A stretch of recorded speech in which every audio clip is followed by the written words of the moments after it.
Bonsoir à tous. Ce soir, un sujet qui est un petit peu la suite de la semaine dernière sur la direction divine dans nos vies.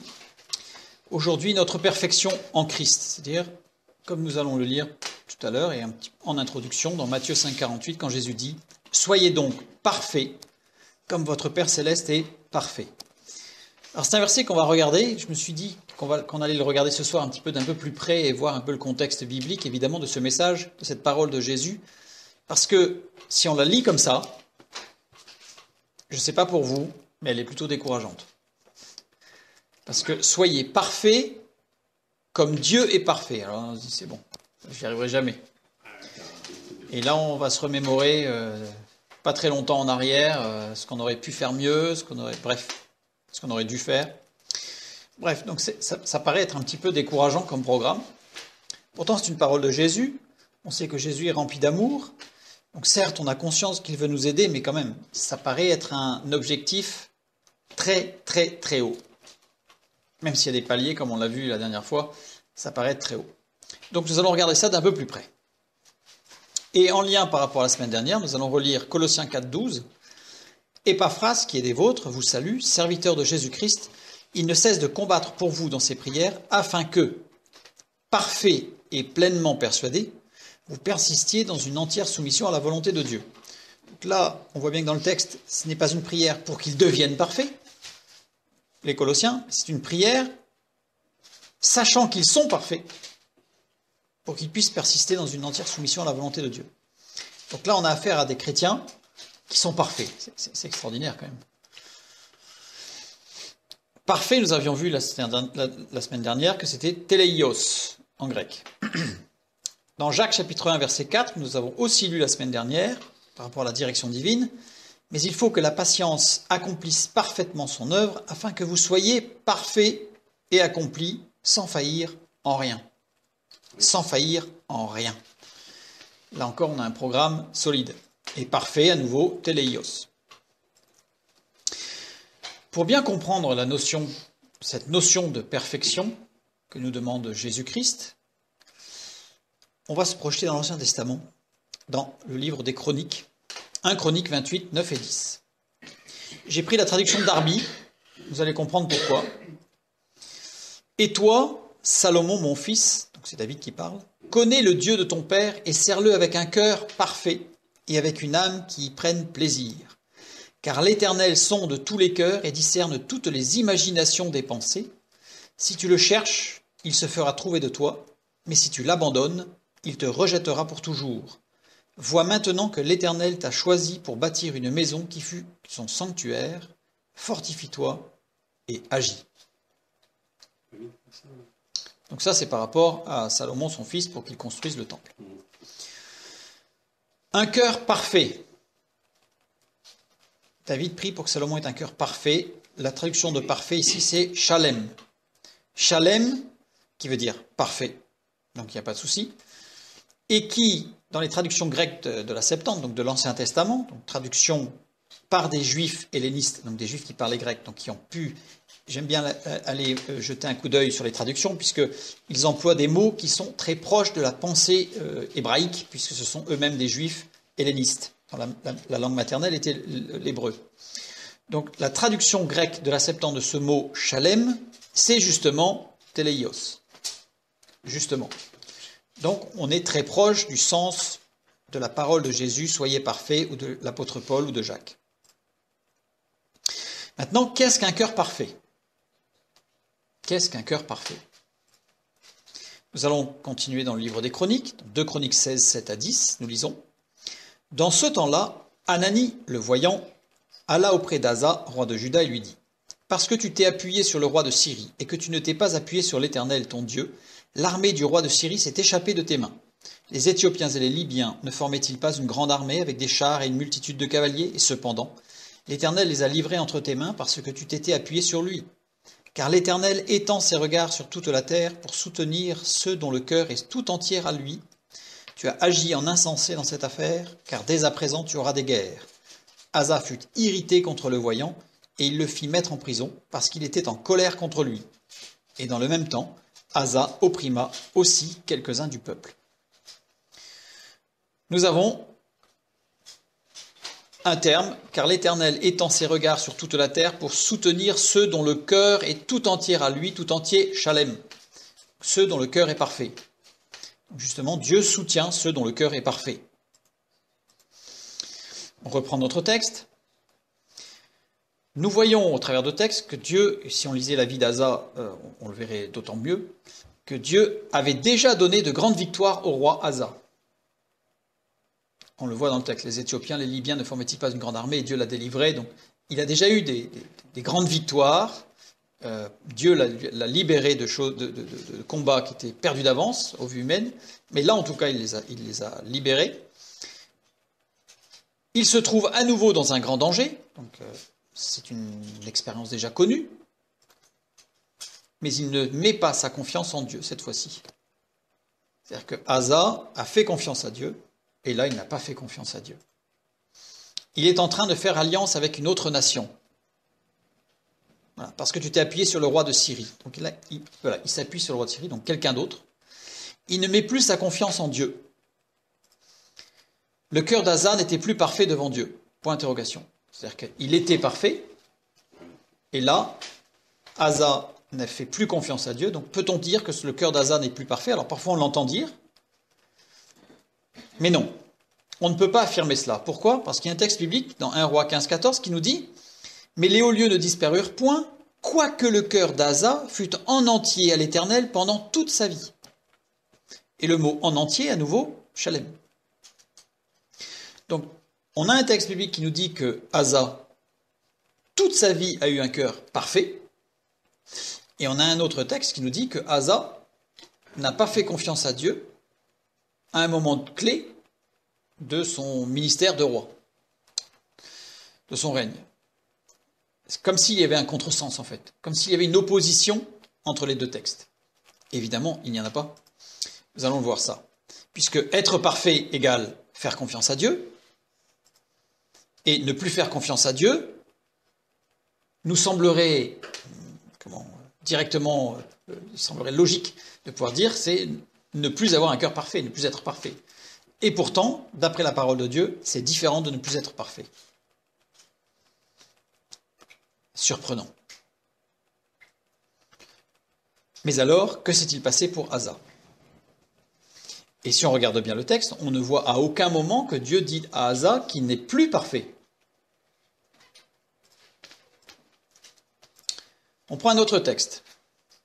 Toujours sur Asa. Le reste de toutes les actions d'Asa, tous ses exploits et tout ce qu'il a fait, et les villes qu'il a bâties, cela n'est-il pas écrit dans le livre des chroniques des rois de Juda? Toutefois, à l'époque de sa vieillesse, il eut les pieds malades. C'est une phrase qui est surprenante. On parle d'Asa qui a fait de grandes choses, et on dit toutefois, à l'époque de sa vieillesse, il a eu les pieds malades. Surprenant.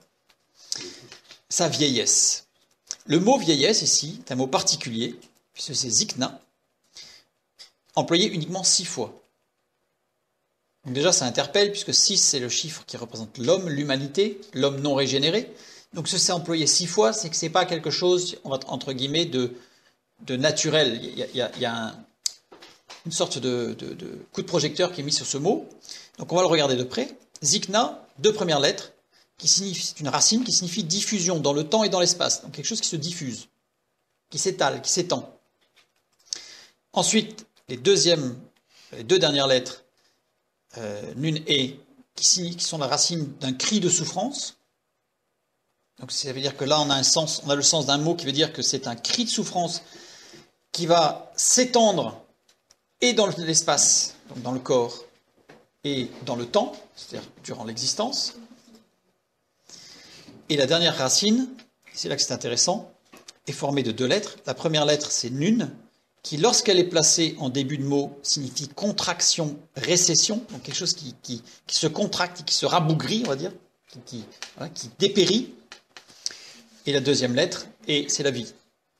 Donc on a l'expression ici, d'ailleurs ce qui rejoint un peu l'idée de vieillesse quelque part, de cette vie qui se rabougrit et qui diminue, qui s'amenuise pour aller jusqu'à s'éteindre. Voilà. Mais c'est quelque chose qui se diffuse dans le temps et dans l'espace. Donc on a bien cette notion-là de tristesse, de vieillesse, pardon. Cette notion de vieillesse. Mais ici, dans notre texte, ce mot est écrit d'une manière particulière.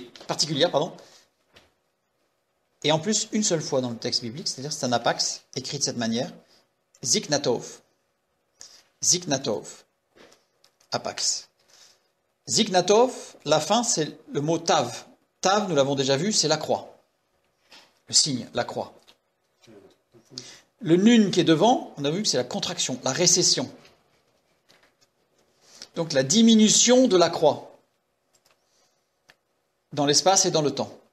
En réalité, ce terme vieillesse, et on va le voir un petit peu plus tard pour Salomon, c'est la même chose. Au moment où il a basculé, il n'était pas encore très vieux à ce moment-là, et pourtant, c'est ce mot-là qui va être employé, écrit différemment, parce que là, il n'y a qu'une seule fois où il est écrit de cette manière.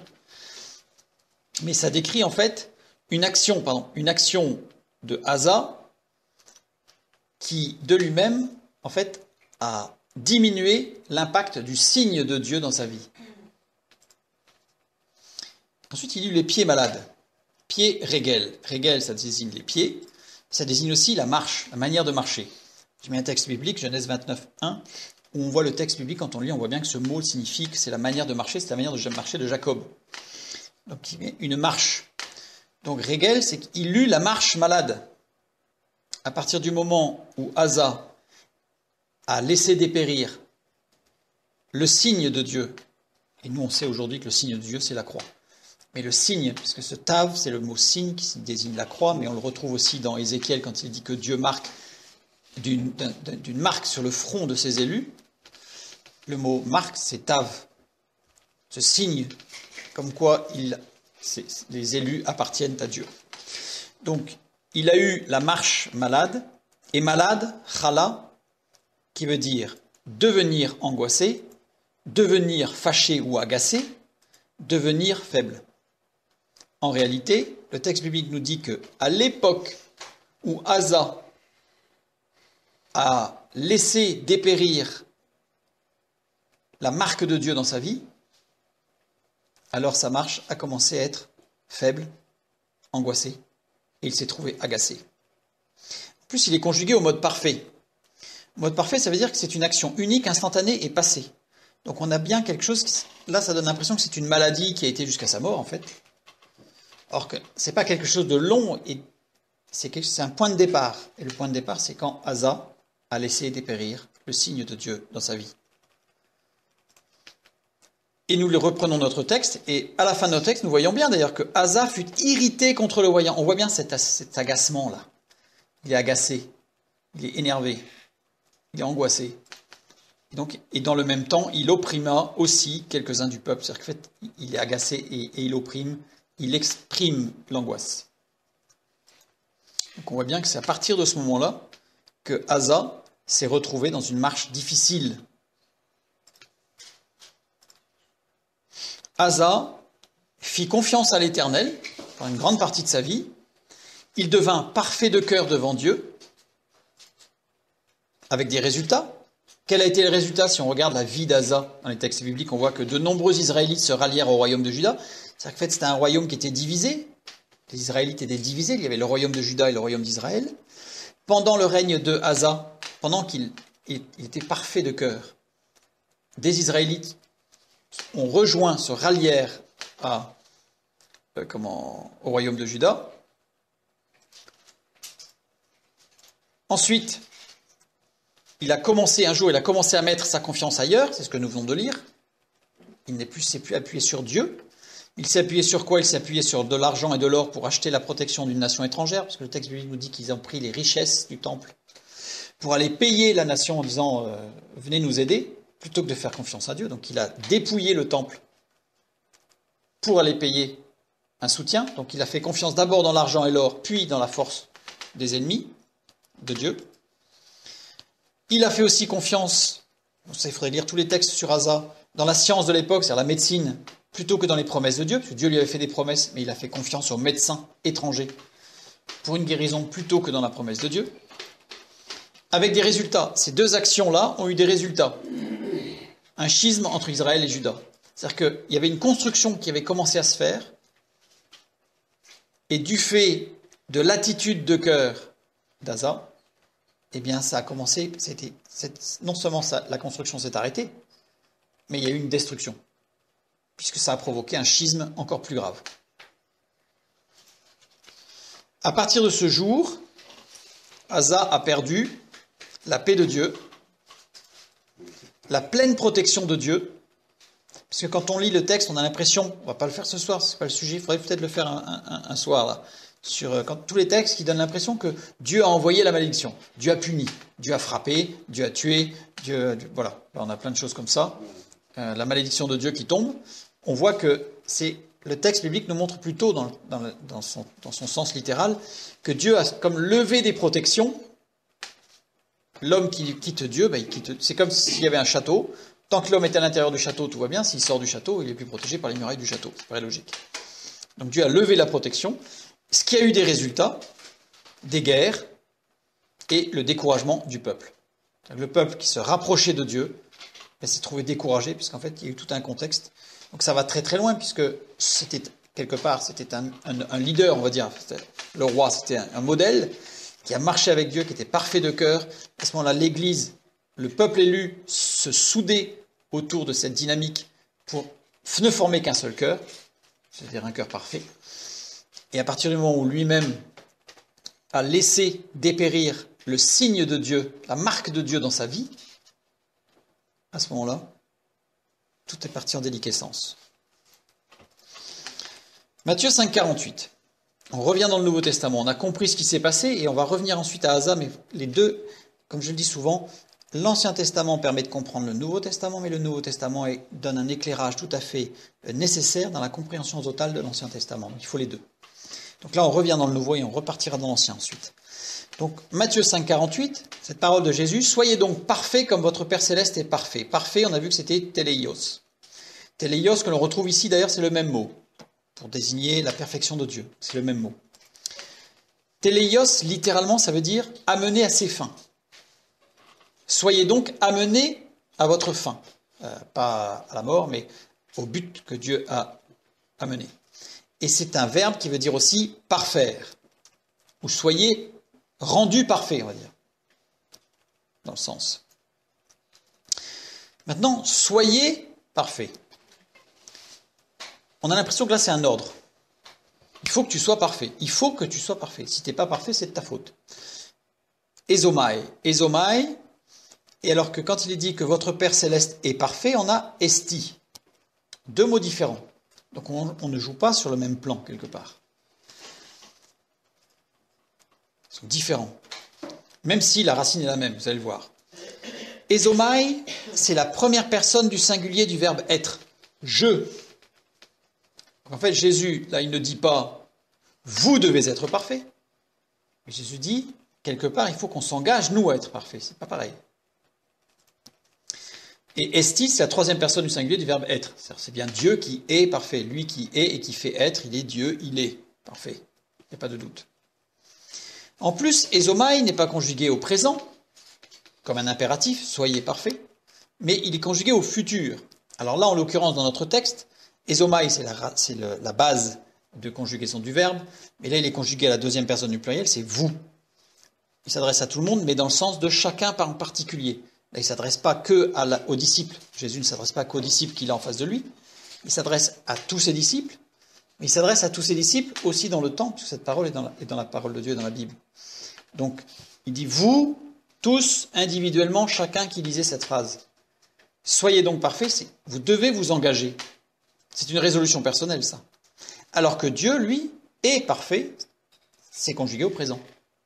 Puisque lui, il est parfait, il reste parfait, il n'a pas d'évolution, il n'a pas à devenir parfait, il est parfait. Ça donne au sens de ezomai, de devenir. C'est-à-dire qu'en grec, quand on emploie ezomai, qui est forcément au futur, c'est forcément du futur, on le traduit normalement par devenez. Devenez parfait. C'est déjà différent.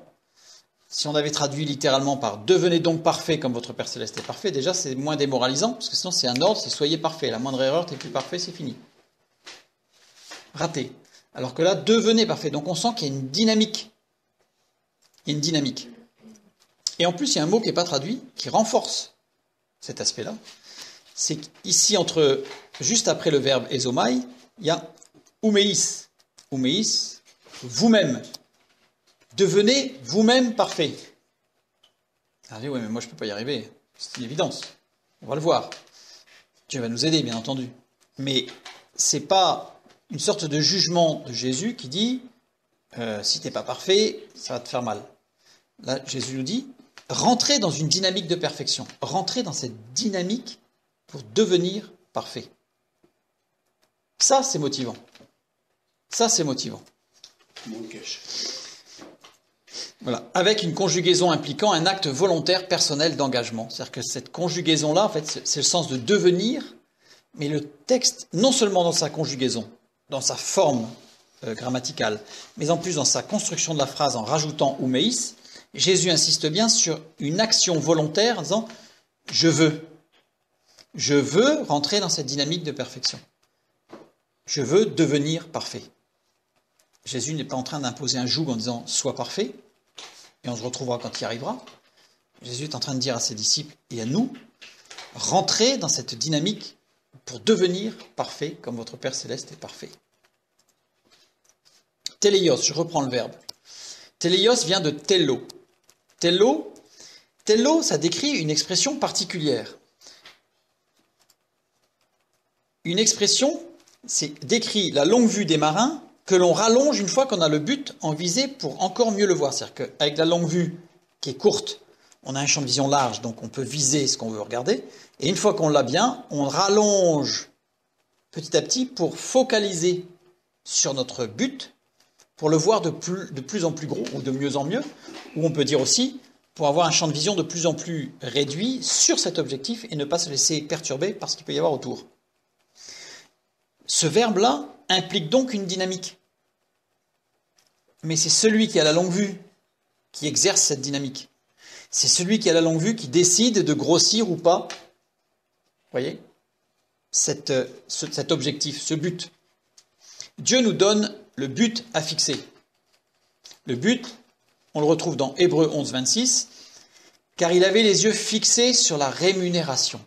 Le but que Dieu veut que nous ayons en permanence sous les yeux, c'est la rémunération. Et qu'est-ce que la rémunération? Ce n'est pas le salut. Le salut, c'est à qui? À la croix, à la résurrection, nous l'avons déjà vu. Nous sommes sauvés, à partir du moment où nous sommes avec Jésus-Christ. Nous sommes sauvés. Ce n'est pas ça le but. Le but, c'est quoi? Le but pour nous, c'est de revêtir la nature divine. On l'a bien vu quand il est dit de remporter le prix. Courons de manière à remporter le prix.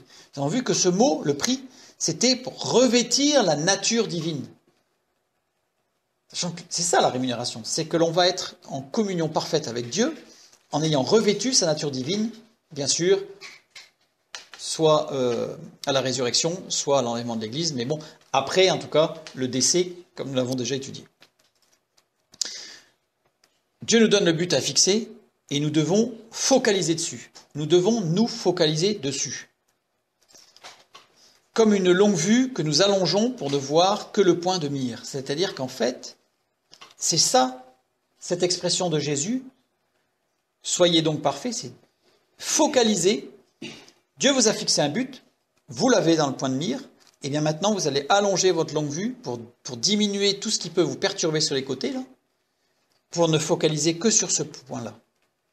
Ça, c'est de la marche. Ça, c'est devenir parfait. Ça, c'est être dans la dynamique pour devenir parfait, avoir un cœur parfait. Elle est là.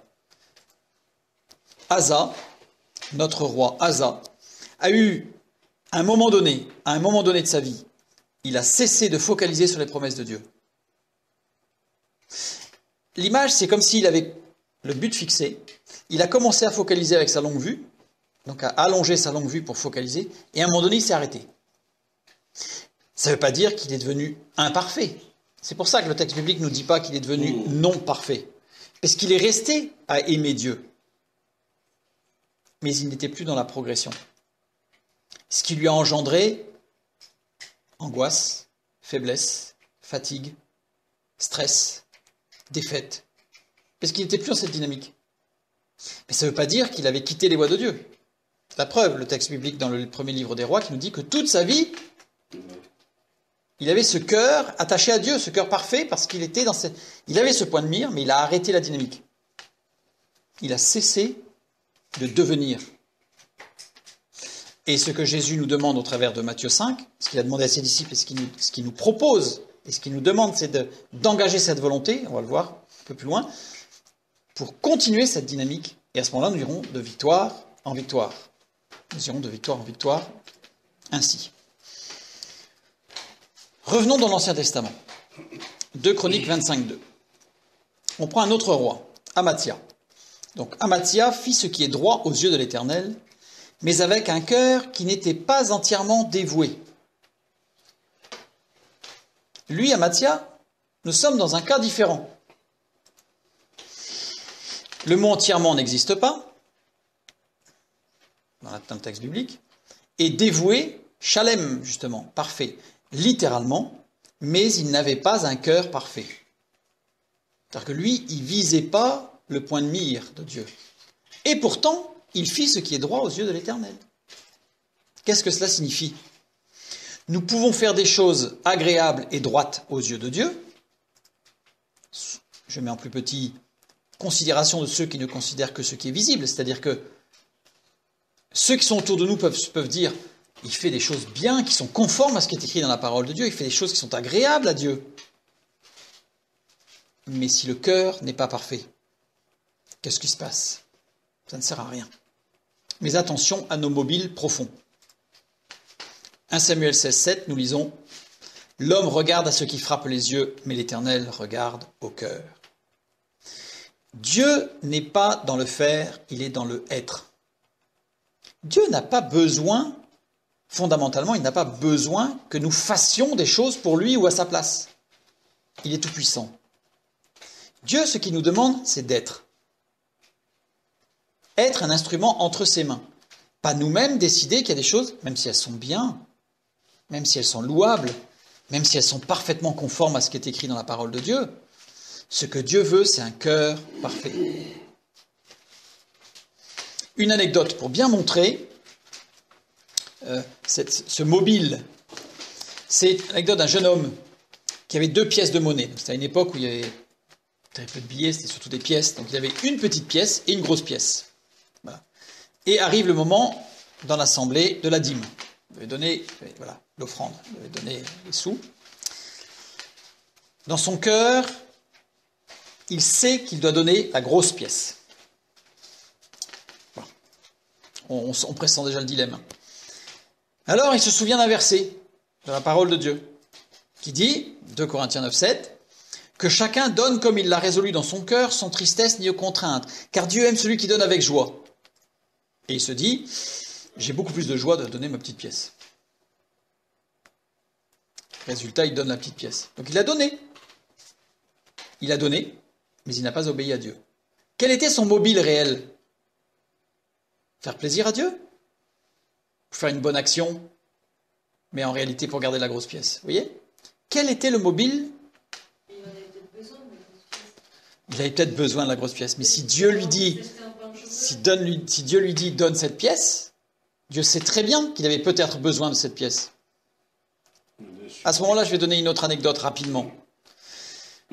Jeunesse en mission, tout le monde connaît l'œuvre de Jeunesse en mission. Jeunesse en mission, Dieu met à cœur des responsables d'acheter un bateau. Un bateau, donc je ne sais plus la somme, on va dire 100 000 euros, mais c'était en francs à l'époque, mais bon, peu importe, c'est une énorme somme en tout cas pour quelqu'un qui n'avait rien. Donc ils n'avaient rien. Donc ils ont prié. Un jour, ils reçoivent un don de 100 000 euros. Alors je dis 100 000 euros, mais c'était plus précis que ça, ça va être 152 000, et ils reçoivent un don de 152 000, vous voyez, c'était quelque chose de précis. Là, ils se disent, c'est formidable, on a reçu la réponse. Et pendant qu'ils étaient en train de louer Dieu, Dieu leur dit, ah non, mais non, ce chèque n'est pas pour toi. Il faut que tu le donnes à une autre association qui veut acheter un bateau aussi. Sachant qu'entre-temps, convaincus que Dieu les avait appelés à acheter, là c'était pas un bateau, c'était un château, voilà. Eux c'était un château, les autres c'était un bateau. Ils s'étaient engagés, ils avaient signé un compromis sur un château à ce montant-là. Ils disaient, mais Seigneur, on en a besoin de cet argent pour la semaine prochaine. Et là on l'a. Et Dieu leur dit, non, non, mais ce chèque-là, il est pour une autre association pour un bateau. Donc, à ce moment-là, on va y venir, à ce moment-là, ils ont obéi, ils ont donné le chèque de 152 000 euros pour l'autre association, et 2 jours après, ils ont reçu d'une autre personne un autre don, 252 000 euros pour le château. Alors évidemment, j'entends ici, ça aurait été quand même plus simple que Dieu envoie directement aux personnes concernées les chèques.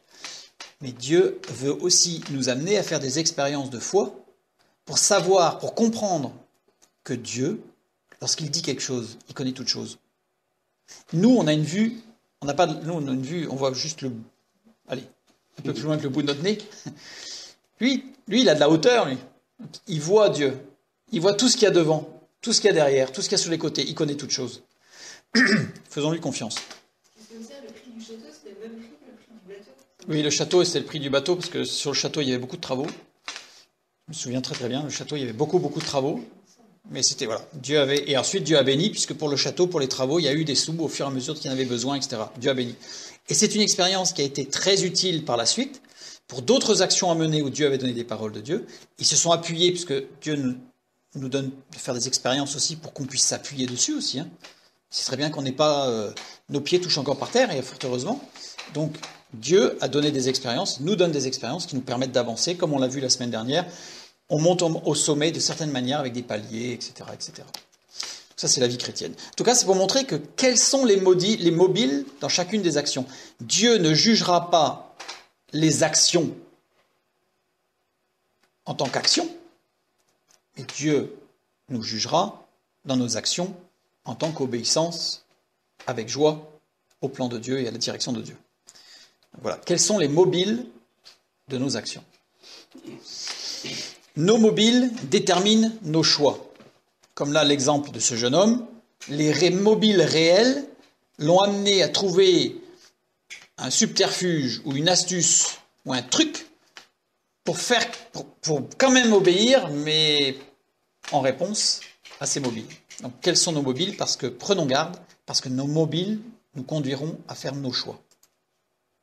Un cœur parfait amène toute pensée captive à l'obéissance de Christ. C'est ça un cœur parfait. C'est-à-dire qu'on a des désirs. C'est-à-dire que là, Dieu ne nous dit pas, une fois que tu es avec moi, tu n'as plus de désirs. On a des désirs, on a des souhaits, on a des rêves peut-être. Et on les apporte à Dieu. On les apporte captifs. On ne lutte pas avec Dieu en disant, moi je veux ça. Alors il faut que tu me le donnes parce que moi je veux ça. On dit, moi j'aimerais ça, Seigneur. Qu'est-ce que tu en penses? Quel est ton plan? Et qu'est-ce qu'on peut faire de ça? Revenons dans 2 Chroniques 16 maintenant. Car l'Éternel étend ses regards sur toute la terre pour soutenir ceux dont le cœur est tout entier à lui. C'est ce que nous avons lu tout à l'heure. Alors, l'Éternel étend ses regards sur toute la terre, je renvoie vers Ézéchiel 22-30, c'est quand l'Éternel, Dieu cherche un homme qui se tient sur la brèche. Dieu cherche. Pourquoi? Parce non pas qu'il ait besoin, mais il veut être associé. Il veut nous inclure dans son plan pour que nous soyons sur cette dynamique, pour que nous puissions recevoir, comme nous allons le voir à la fin de notre partage. Le texte biblique pour soutenir ceux dont le cœur est tout entier à lui. Le « à lui » n'existe pas. Tout entier, c'est shalem, c'est-à-dire parfait. Donc, c'est-à-dire pour soutenir ceux dont le cœur est parfait. Soutenir, chasak. Chasak, au radical hitpael, pour ceux qui voudraient vérifier, ce qui signifie littéralement montrer sa puissance. Littéralement, l'Éternel étend ses regards sur toute la terre pour montrer sa puissance à celui dont le cœur est parfait. Écriture complète ici, puisqu'il y a une écriture particulière, les hitrasek.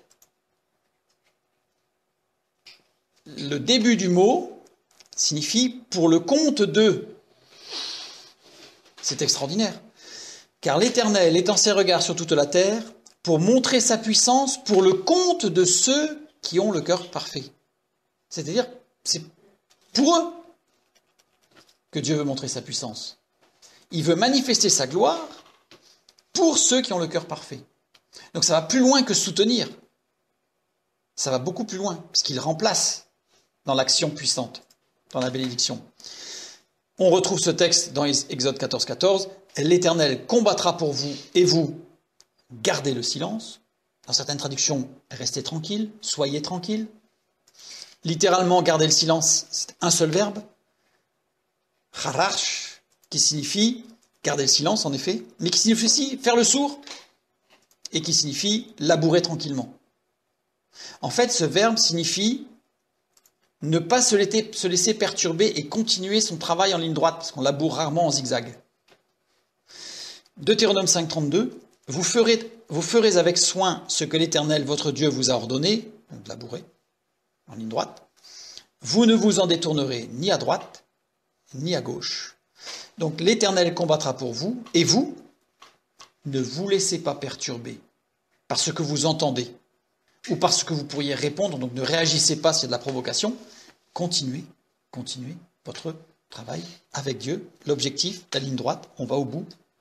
Et on ne prend pas garde ni à ce qui est dit à droite ou à gauche, ni à ce qui pourrait nous pousser à réagir pour justement nous détourner du sillon. Continuons. Le cœur parfait, c'est celui qui va travailler en ligne droite, sans se laisser perturber. Oui, reprenez la longue vue. Plus on va allonger la longue vue, moins on va se laisser perturber par ce qu'il y a autour. Soyez parfaits. Rentrez dans cette dynamique de la perfection. Si nous ne focalisons plus sur la rémunération, ce que Dieu nous a promis, qu'est-ce qui va se passer? Un exemple, 1 Roi 11, 4 à 6. À l'époque de la vieillesse de Salomon, on retrouve le même mot que tout à l'heure. À l'époque de la vieillesse de Salomon, ces femmes inclinèrent son cœur vers d'autres dieux. Et son cœur ne fut point tout entier à l'Éternel, son Dieu, comme l'avait été le cœur de David, son père. Salomon alla après Astarté, divinité des Sidoniens, et après Milcom, l'abomination des Ammonites. Et Salomon fit ce qui est mal aux yeux de l'Éternel, et il ne suivit point pleinement l'Éternel comme David, son père. Qu'est-ce qui s'est passé? Eh bien, on retrouve Zikna, ce fameux mot qu'on a retrouvé pour Asa. C'est-à-dire qu'à un moment donné, Salomon a laissé dépérir la promesse de Dieu dans sa vie. Et du coup, son cœur ne fut point tout entier. Il n'était plus parfait. Parce que non seulement il a décidé, il a arrêté la dynamique de croissance, donc il a arrêté sa longue vue pour la faire s'allonger de plus en plus. Mais là, le texte biblique nous montre qu'il a ramené sa longue vue, c'est-à-dire qu'il a fait marche arrière. Alors le problème de la marche arrière, c'est qu'il y a une théorie qui dit, une doctrine, qui veut que quand on est sauvé, c'est bon. Une fois pour toutes. On peut pas perdre son salut. C'est une théorie qui n'est pas biblique, qui est rassurante pour plein de personnes et ça permet d'éviter de trop stresser, mais elle n'est pas biblique. Par contre, qui est en mesure de dire qu'une personne, dans sa régression, est sauvée ou pas? Je pense qu'il n'y a que Dieu. Je prends toujours cette image. Le salut, c'est comme quand on rentre dans une grande propriété avec un mur d'enceinte. Il n'y a qu'une seule porte pour entrer dans cette propriété. C'est Jésus-Christ. Il n'y a qu'une seule porte. On rentre par là. Quand on est passé par la porte, on est en sécurité dans l'enceinte de la propriété où le jardin est luxuriant, avec une grande colline au milieu et en haut de la colline, il y a un énorme château. C'est là que vit le maître des lieux. C'est une image, bien sûr. Et donc, on va être amené, tout au long de notre marche chrétienne, à gravir cette colline. Alors, certains vont la gravir, comme on l'a vu la dernière fois, par la face nord directe. D'autres vont faire le tour et vont monter en colimaçon pour aller tranquillement jusqu'en haut, peu importe. Chacun a sa marche, Dieu a un plan pour chacun. Et on monte. À un moment donné, certaines personnes vont s'arrêter. Et d'autres, peut-être, vont faire marche arrière. Quel va être l'instant où la personne va sortir de l'enceinte? Je crois qu'il n'y a que Dieu qui peut le savoir. Dans sa perfection, il n'y a que Dieu. Dans son omniscience, il n'y a que Dieu qui peut le savoir. Et la personne, évidemment, puisqu'elle va savoir qu'elle a perdu le salut, puisqu'elle va perdre la paix de Dieu. Puisqu'il y a la paix de Dieu, et il y a la paix avec Dieu. Ce sont deux choses différentes. Quand on a perdu la paix de Dieu, on sait que là, on commence à être rétrograde. Quand on a perdu la paix avec Dieu, alors là, ça veut dire qu'on a perdu le salut. Donc, Dieu seul connaît les cœurs. Prenons garde à la manière dont nous jugeons, car nous serons jugés de la même manière. Donc pour Salomon, en tout cas, là, le texte biblique nous dit qu'à un moment donné, il a régressé. Alors jusqu'à quel point? Je ne me permettrai pas de le dire. La parole de Dieu ne le dit pas, c'est que nous n'avons pas à le savoir. Ça fait partie de la vie d'intimité entre Salomon et Dieu. En tout cas, le texte biblique nous permet de comprendre des choses. C'est-à-dire qu'à partir du moment où il a arrêté de focaliser sur la rétribution, sur le plan de Dieu, sur le but que Dieu lui avait fixé, qu'est-ce qui s'est passé? Eh bien, son cœur ne fut plus entier, son cœur ne fut plus parfait. Et là, le texte biblique emploie un verbe, haya, qui est la racine du verbe être, mais qui veut dire aussi devenir. Donc ça veut dire que son cœur était dans un devenir pas parfait. Vous voyez ce que je veux dire? On a vraiment l'idée de régression. On a l'idée de régression. On le voit bien que ce n'est pas à la faute que l'on perd cette perfection. David, homme selon le cœur de Dieu, lorsqu'il a chuté avec Bathsheba, il a reconnu sa faute et il n'a pas perdu son salut. Voilà, c'est tout simple. Tout ça, c'est dans la dynamique. Donc, il ne devint plus parfait à l'Éternel, qui veut dire avec. C'est-à-dire qu'il était avec Dieu, mais il s'éloignait de Dieu, là. On a cette notion de proximité qui va se déchirer. Et là, il y a un petit jeu de mots dans le texte biblique, puisque « Et son cœur ne devint plus parfait avec Dieu, l'Éternel, son Dieu. » Et là, c'est Eloah.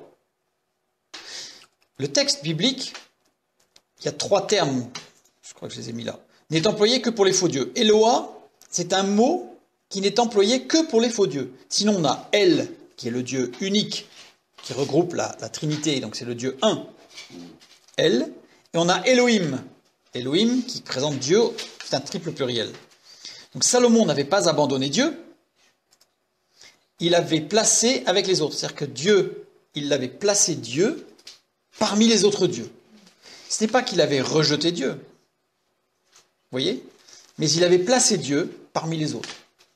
Il avait, je dirais, étouffé, laissé se rabougrir ce signe, cette promesse de Dieu dans sa vie, au point qu'à un moment donné, pour lui, il mettait Dieu au même niveau que les autres. Voilà la régression de Salomon. Et à ce moment-là, il était faible. Et c'est à ce moment-là que les femmes l'ont séduite. Le texte biblique nous montre bien que ce ne sont pas les femmes qui ont attaqué Salomon alors qu'il était en pleine force de sagesse, mais c'est tout simplement que lui, ayant cessé de focaliser sur le plan divin, eh bien, il s'est retrouvé faible et la tentation a fait son œuvre. Justement, par rapport à Eloah, nous avons Elohim, Dieu, qui est le pluriel de Eloah, qui est lui-même le pluriel de El. El étant un Dieu, c'est un mot qui montre vraiment l'unicité, c'est-à-dire c'est un, unique. Eloah, c'est un pluriel, donc c'est au minimum 2. Et Elohim, le pluriel du pluriel, au moins 3. Sachant que là, on a Dieu 1, Elohim ou El. Et Eloah représente toujours les faux dieux. Pourquoi? Parce qu'à partir du moment où on accepte Dieu comme les autres, c'est-à-dire par exemple qu'on enlève l'esprit, qu'on enlève le Fils de Dieu, qu'on enlève un morceau, je dirais, qu'on enlève un aspect de la...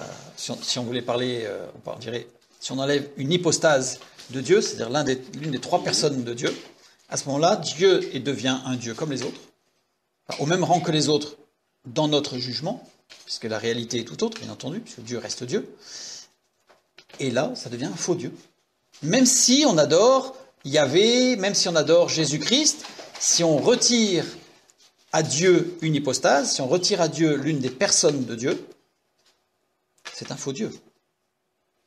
Nous n'avons pas la relation avec Dieu. Et donc, c'est ce qui s'est passé pour Salomon. Nous laissons accès, si nous ne focalisons plus sur la rémunération, nous laissons accès à la tentation, à la faiblesse, à l'agacement, à l'anxiété, à l'angoisse, etc., etc. Nous voyons dans ce texte, je vais le souligner parce que ça me semble important, un autre glissement subtil de Salomon. 1 Roi 8, 61. Les paroles de Salomon au peuple de Dieu. Donc c'est avant cette décision de Salomon de cesser cette dynamique de perfection. 1 Roi 8, 61, nous lisons « Que votre cœur », donc c'est Salomon qui parle au peuple de Dieu, « Que votre cœur soit tout à l'Éternel notre Dieu, comme il l'est aujourd'hui, pour suivre ses lois et pour observer ses commandements.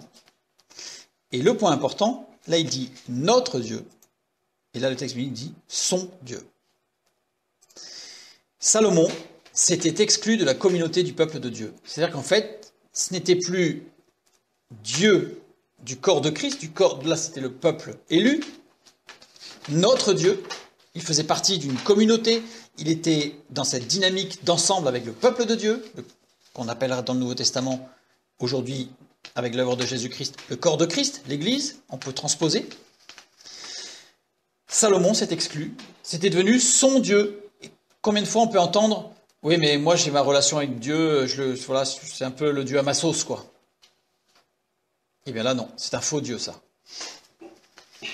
Dans Philippiens, chapitre 3, verset 15, « Nous tous donc qui sommes parfaits », ce mot parfait c'est téléios, nous tous donc qui sommes parfaits, ayons cette même pensée. Et si vous êtes en quelque point d'un autre avis, Dieu vous éclairera aussi là-dessus. C'est-à-dire que nous devons avoir cette même pensée du corps de Christ. C'est pas chacun qui a son Dieu. Ensemble, nous devons avoir notre Dieu. C'est un autre glissement de Salomon qui justement vient du fait qu'il n'a plus focalisé sur la rétribution, sur la rémunération. Si nous ne focalisons plus sur la rémunération, nous ajusterons Dieu à notre image et nous ne serons plus en devenir à son image. Combien de fois on entend parler des gens, des chrétiens parfois malheureusement, qui vont parler de Dieu comme d'un homme. Il aurait dû faire ceci, il n'a pas fait ça. Moi je voudrais qu'il fasse ci, moi je voudrais qu'il fasse ça. Mais c'est Dieu, c'est le Dieu créateur. On en oublie qu'il est Dieu. On le ramène à, même certains, j'ai même entendu, excusez-moi, mais un pote. Jésus, c'est mon pote. J'ai déjà entendu ça, mais c'est abominable de dire ça. Il est Dieu, il n'est pas un pote. Il est le créateur de l'univers. Gardons à l'esprit, nous devons, nous, être amenés, être rendus à l'image de Christ, et non pas rendre Christ à notre image. 2 Rois, chapitre 20, nous continuons. Toujours sur ce cœur parfait, cette perfection, cette dynamique. Ô Éternel, souviens-toi que j'ai marché devant ta face avec fidélité et intégrité de cœur, et que j'ai fait ce qui est bien à tes yeux. Et Ézéchias répandit d'abondantes larmes. Ésaïe, qui était sorti, n'était pas encore dans la cour du milieu lorsque la parole de l'Éternel lui fut adressée en ces termes. Retourne et dis à Ézéchias, chef de mon peuple, ainsi parle l'Éternel, le Dieu de David, ton père, j'ai entendu ta prière, j'ai vu tes larmes. Voici, je te guérirai. Le 3e jour, tu monteras à la maison de l'Éternel. J'ajouterai à tes jours 15 années. Je te délivrerai, toi et cette ville, de la main du roi d'Assyrie. Je protégerai cette ville à cause de moi et à cause de David, mon serviteur. Donc là, on se souvient du texte, Ézéchias qui est malade à la mort, c'est-à-dire qu'en fait, il sait qu'il va mourir, et il prie, il demande à ne pas mourir, et en plus d'autres choses. Quand il est dit « Souviens-toi que j'ai marché devant ta face avec fidélité et intégrité de cœur », c'est Shalem, littéralement avec un cœur parfait. Ézéchias a marché devant Dieu avec un cœur parfait. Dieu a répondu à sa prière. La preuve, Dieu lui répond « J'ajouterai à tes jours 15 années », c'est-à-dire la demande d'Ézéchias. Donc Dieu a entendu et répondu à la prière d'un homme qui avait le cœur parfait. Bien sûr, dans la parole de Dieu, il y a plein d'exemples comme lui. L'état de nos cœurs affecte et influence nos prières et leur exaucement. Ça rejoint un petit peu ce qu'on a dit tout à l'heure, quel est le mobile profond de notre cœur. Prenons garde, parce que parfois, nous pouvons avoir des mobiles qui sont sous-jacents. C'est-à-dire que faisons confiance à Dieu. Quand nous avons une prière et une requête, faisons-lui confiance totalement parce que nous ne connaissons pas ce qui peut nous amener à avoir un tel désir. Et peut-être que ce qui nous amène à avoir un tel désir, c'est quelque chose qui serait destructeur pour nous. La confiance en Dieu, c'est total. On retrouve ça dans Jacques, quand il est dit « La prière fervente du juste a une grande efficace ». Le juste, dikaios. Dikaios, c'est celui qui suit le chemin pour atteindre un état approuvé par Dieu. C'est très dynamique ce mot. Le juste, c'est pas un état où ça y est, je suis juste. C'est formidable, j'ai reçu mon petit écusson ou mon petit pins que j'ai mis sur ma chemise, je suis juste, c'est formidable. C'est une dynamique, c'est celui qui est en chemin, qui suit le chemin. Il marche, lui il est juste, parce qu'il est en marche vers la perfection. Il est dans cette dynamique du cœur parfait, pour atteindre un état totalement approuvé de Dieu. D'ailleurs, cette expression-là, c'est le dikaiosune, que l'on retrouve dans différents textes bibliques, qui montre cette justification. La justification, c'est ça. C'est cette marche. C'est cette marche, cette dynamique. Donc le dikaios, c'est celui dont les pensées, les paroles, les actions tout entières, entièrement conformes à la volonté de Dieu, qui n'ont pas besoin de modifier leur cœur ou leur vie. Ces personnes qui sont dans cette dynamique. Ils ont le point de mire et la longue vue est en train de s'allonger là. Ils sont dans la dynamique là. Donc ils sont justes. Ils ont un cœur parfait. Et cette prière de celui qui est dans cette dynamique a une grande efficace. Efficace, c'est ikoo. Ikoo, c'est un verbe. C'est un verbe conjugué, qui veut dire être une force. La prière de celui qui est dans cette dynamique est une force. La prière de celui qui est dynamique est une force. C'est pas qu'elle est efficace, elle est la force. Et ça signifie aussi, ikoo, servir. C'est une force dans le service pour Dieu. On ne fait pas n'importe quoi. On ne prie pas pour n'importe quoi. Et en plus, bon, bien sûr, à une grande, vous avez bien compris, qui n'existait pas dans le texte original. Donc là, littéralement, la prière fervente du dikaios est une force pour servir. Et en plus, c'est conjugué à la voix active. Ça veut dire que c'est une force active. C'est pas quelque chose de passif où « Seigneur, je prie, puis tu agis ». On fait partie de l'action dans la prière. La prière est quelque chose d'actif. Et le service est actif. Donc, ikoo, c'est-à-dire la prière fervente du dikaios, est une force active, un service actif. Pour Dieu, bien sûr. Donc, avoir un cœur parfait, c'est faire confiance à Dieu, avant tout. En tout temps, en tout domaine, en tout lieu, en tout domaine de notre vie. C'est ça, faire confiance à Dieu en tout temps. On pourrait dire en permanence, mais on pourrait aussi dire en tout temps, dans les moments où tout va bien, dans les moments où tout va mal. C'est ça, cette dynamique. C'est de vouloir faire confiance. Je veux faire confiance, je ne veux pas me laisser perturber, je veux rester sur mon point de mire, je sais que la rémunération est certaine, je sais que la promesse de Dieu est vraie, je ne déborderai pas. Je ne veux pas faire dépérir ce signe de Dieu dans ma vie, cette foi dans la promesse de Dieu, auquel cas je vais devenir faible, anxieux, je vais douter, bref, je vais être agacé par toutes sortes de choses. Avoir un cœur parfait, c'est focaliser toujours plus sur la rémunération et non sur mes besoins, mes envies, ma propre compréhension du plan divin. Comme on l'a vu la dernière fois, ce n'est pas parce que nous avons eu une direction à un moment donné que si ça change de direction, ça ne veut pas dire qu'on s'est trompé. Ça ne veut pas dire non plus que Dieu a changé d'avis. Mais Dieu conduit toutes choses. L'image que je peux donner, c'est si on se trouve dans un labyrinthe fait de haies, vous savez, des haies qui sont un peu plus hautes que nous, et donc on ne voit pas, et on est dans un labyrinthe. Il suffit que quelqu'un qui soit au-dessus du labyrinthe nous dise « tourne à droite », tourne à gauche, fait demi-tour. Il voit le circuit, il voit le chemin. Nous, on ne le voit pas. Donc à un moment donné, on pourrait lui dire « ouais, mais attends, mais tu me fais faire demi-tour parce que la sortie, je sais qu'elle est tout droit et tu me fais reculer. » Mais parfois, il faut savoir faire un petit détour pour aller. Dieu, c'est comme ça qu'il nous conduit. Il voit nos choix, les choix extérieurs, les dangers, les risques, les tentations. Et il conduit. Laissons-nous conduire. Donc, focalisons sur le plan de Dieu, la parole de Dieu au travers de la parole de Dieu, et non pas sur nos besoins, nos envies, nos besoins qui peuvent être tout à fait légitimes. Et on apporte nos besoins à Dieu, mais faisons-lui confiance, parce qu'il sait de quoi nous avons besoin. Pas un seul cheveu de notre tête ne tombe, même quand on fait son shampoing ou même quand on se brosse les cheveux. Et si j'en arrache un? Et même si tu en arraches un, il sait combien tu en as enlevé. Donc notre compréhension du plan divin, prenons garde à notre compréhension du plan, faisons-lui confiance, même dans ce domaine-là. Avoir un cœur parfait, c'est garder comme mobile la manifestation de la gloire de Dieu dans sa vie. Le mobile de nos actions, le mobile, le centre, le point de mire, c'est la gloire de Dieu dans nos vies, c'est pas l'action de Dieu autour de nous.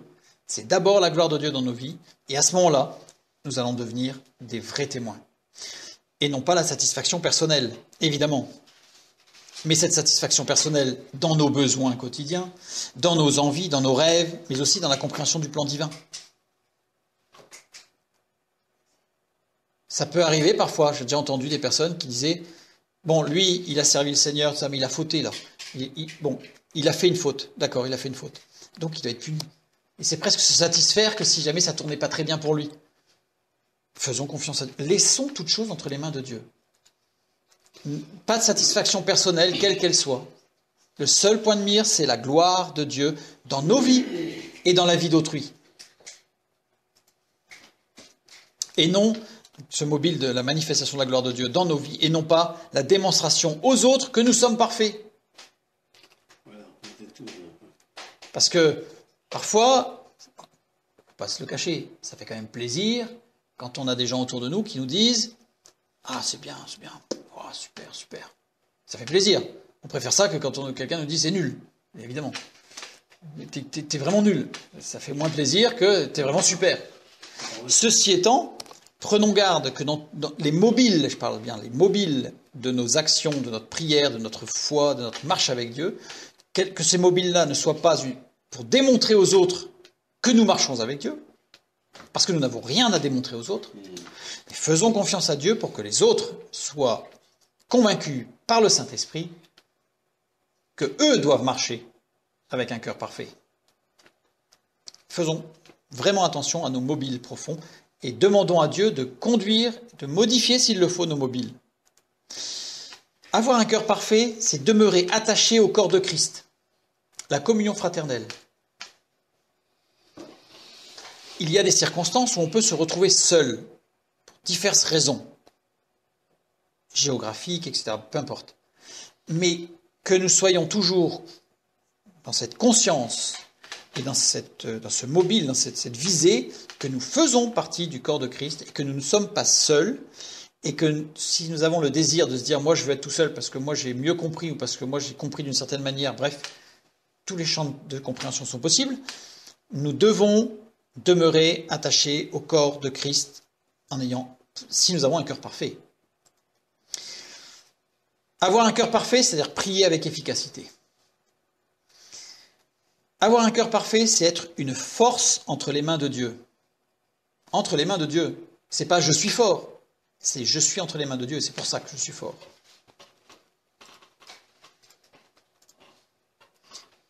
Je suis une force entre les mains de Dieu pour la gloire de Dieu, avant tout. Pour le service de Dieu, mais ce qui prime, c'est le service de Dieu pour la gloire de Dieu. Pour progresser ou pour focaliser toujours plus dans la perfection, puisque moi-même, je suis une force entre les mains de Dieu pour que Dieu m'amène moi-même à marcher encore plus dans ce chemin vers le but. Matthieu 5, 48, nous comprenons beaucoup mieux cette parole de Jésus.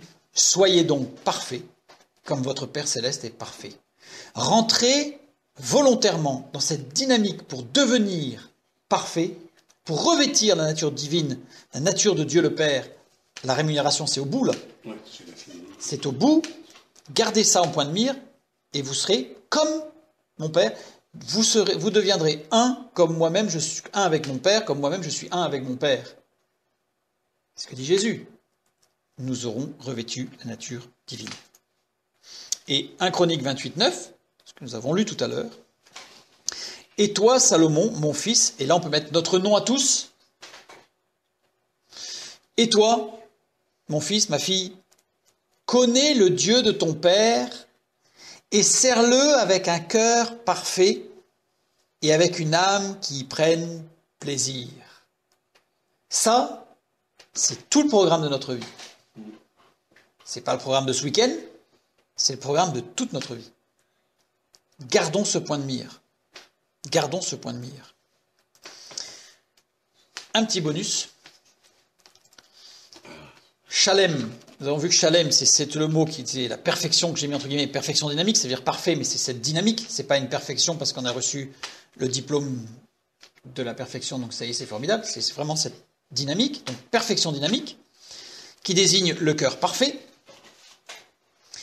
Mais cette écriture de Shalem peut se lire aussi Shalom, et ça veut dire que celui qui a un cœur parfait, il a un cœur consolé. Avoir un cœur parfait, c'est avoir un cœur consolé. Avoir un cœur restauré.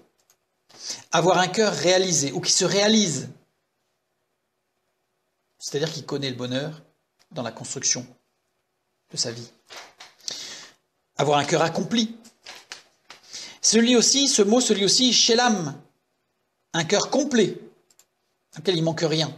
Ce se lit aussi Shélem, qui veut dire un cœur qui loue Dieu dans la joie. Oui, il manque un bout. Shalom, parce que ça s'écrit légèrement différemment, c'est pas tout à fait la même lettre, mais ça se prononce pareil. Shalom, un cœur sauvé, qui connaît le salut. Évidemment, c'est une évidence. On ne peut pas avoir un cœur parfait si on ne connaît pas le salut. C'est une évidence. Shalem, un cœur saint et rendu indemne. Sous-entendu, nos cœurs, au départ, ne sont pas indemnes.